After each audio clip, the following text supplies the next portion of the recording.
It is nice to be back at work.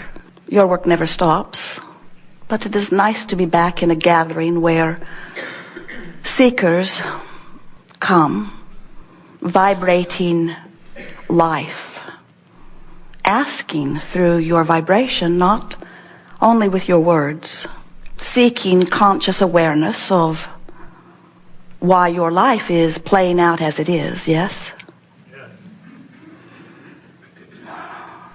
Sometimes as physical beings, you come to rely on action and words to make your life as you want it to be. And then you find such frustration because sometimes you speak words and offer actions that are contrary to the vibration that you are offering. In other words, when you say, I really hope that something turns out well, when you really do not expect it to, your words of hope sound cheerful, but they do not bring you the results you seek. When you want something that you sincerely doubt, it cannot be as long as that doubt is prevalent within you. You have to find a way to shift beliefs before life can change.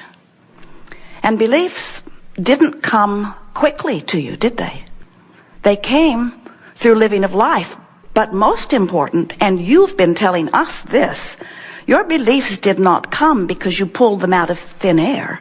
Your beliefs came because you witnessed life that made you believe.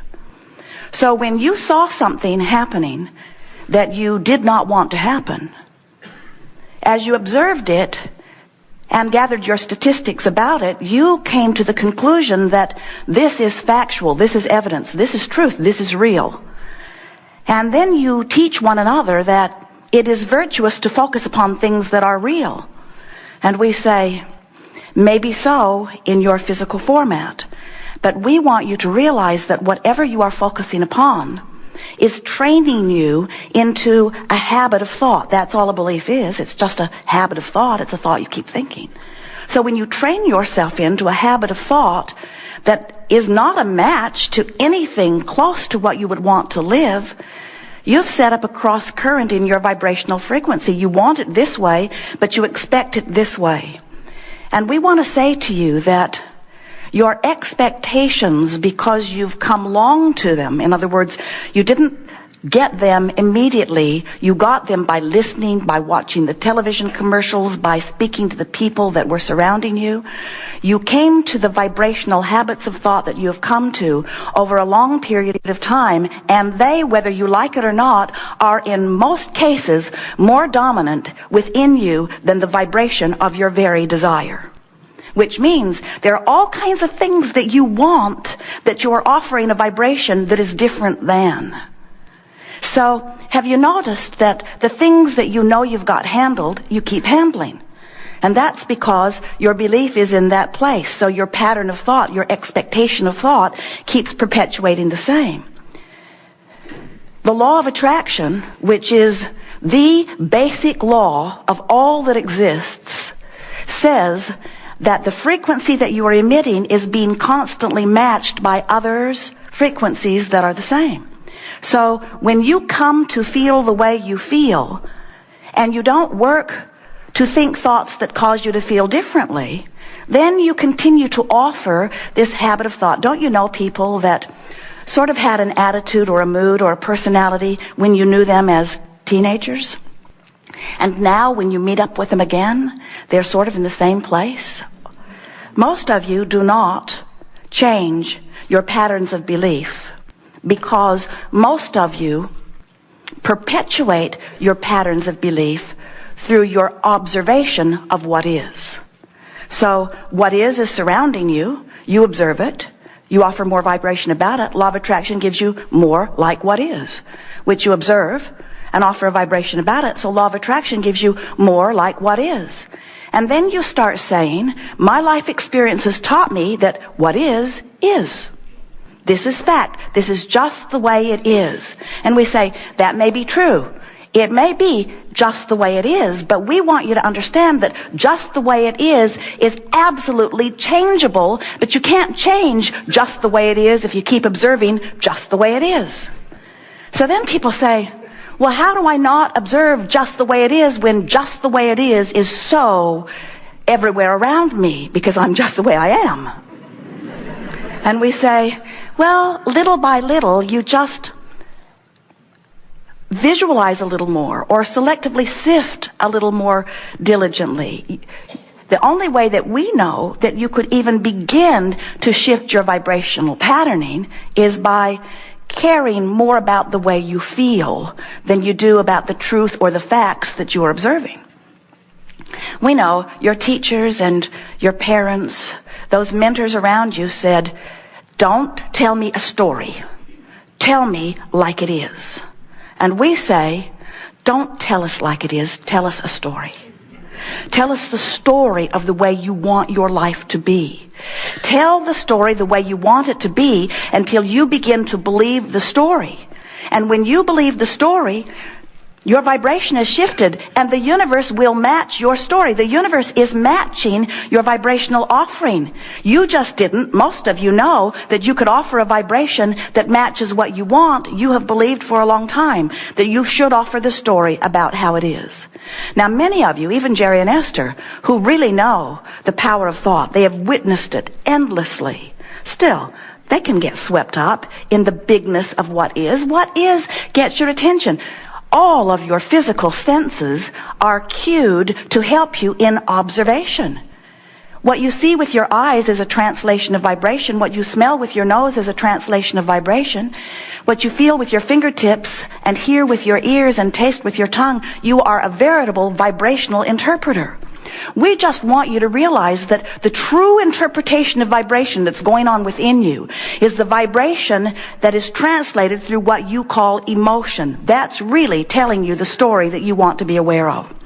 So when you feel negative emotion, what your guidance is telling you is you've got thoughts going on, chronic thoughts going on, and more important, current thoughts in the moment of the emotion going on that are not a match to what you want. In fact, depending upon how strong the negative emotion is, your thoughts are really not a match to what you want.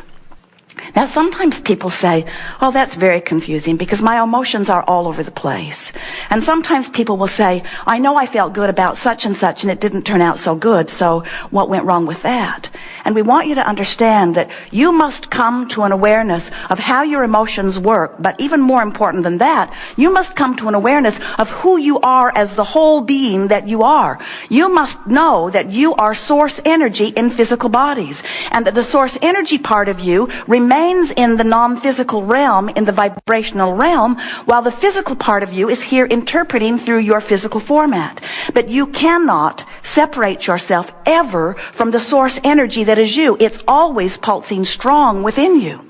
So the source energy that is pulsing strong within you so knows your value. And when you don't, you cause a problem in your vibration. The source energy within you so loves you and others around you. And when you don't, you cause discord in your vibrational countenance. So the way it works is you came forth into this physical body. And in the moment that you came forth, you gained the perspective of your physical environment, but you also always have this larger perspective of source energy pulsing through you. And in the moment that you were born, those two perspectives began to give you vibrational feedback. The relationship between the source energy and the physical, how I'm focused in my physical realm energy, began giving feedback to one another, just like every guidance system in the world does.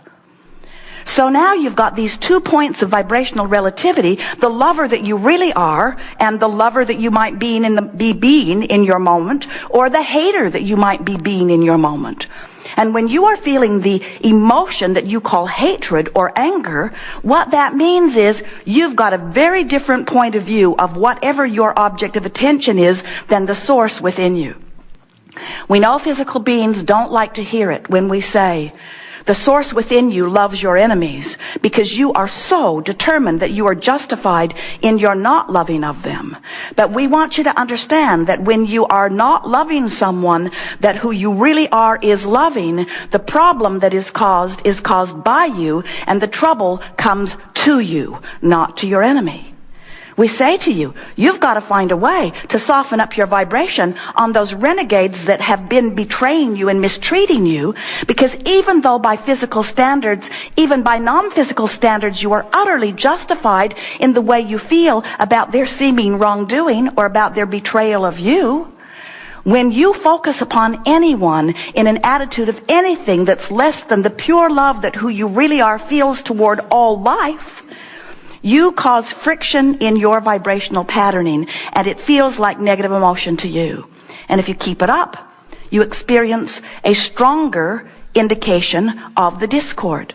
So the first indication of vibrational discord, or resistance between who you really are and who you're being in the moment that you are focused, the first indication of the discord is negative emotion. The first indication of alignment is positive emotion. And of course the range goes all the way from ecstasy to agony, doesn't it? In other words, there are the empowering emotions that feel like love and joy, and there are utterly disempowering emotions that feel like fear and revenge and despair, depression. But along all that range of emotions are your indications of your alignment or not so much with who you really are. So as you come to understand that, and then you do something so wise, you say, I'm going to begin guiding myself by how the thought, action, or word feels, not by what someone outside of me is proposing as appropriate action. In other words, when you get it, that you have this supreme guidance that is giving you feedback in every moment, and that everything that manifests in your life is nothing more than an indication of your vibrational countenance, then you can come to realize that if you've got manifestations happening that aren't pleasing you, you've got to change the vibration that is emanating from you, or the indicator can't change. When someone has cancer, of course they don't want it, but we want to say to you, it's just an indication of vibration. Change the vibration and the indication must change. But the reason people say, no, this cancer is deadly, no, this cancer is incurable, no, what I've got can't be fixed, the reason they say that is because so many are fixed on their patterns of thought, so most don't get over it, but all could. We tell doctors and scientists, when you start looking for vibrational roots, vibrational causes, instead of cures for diseases, now you really have something.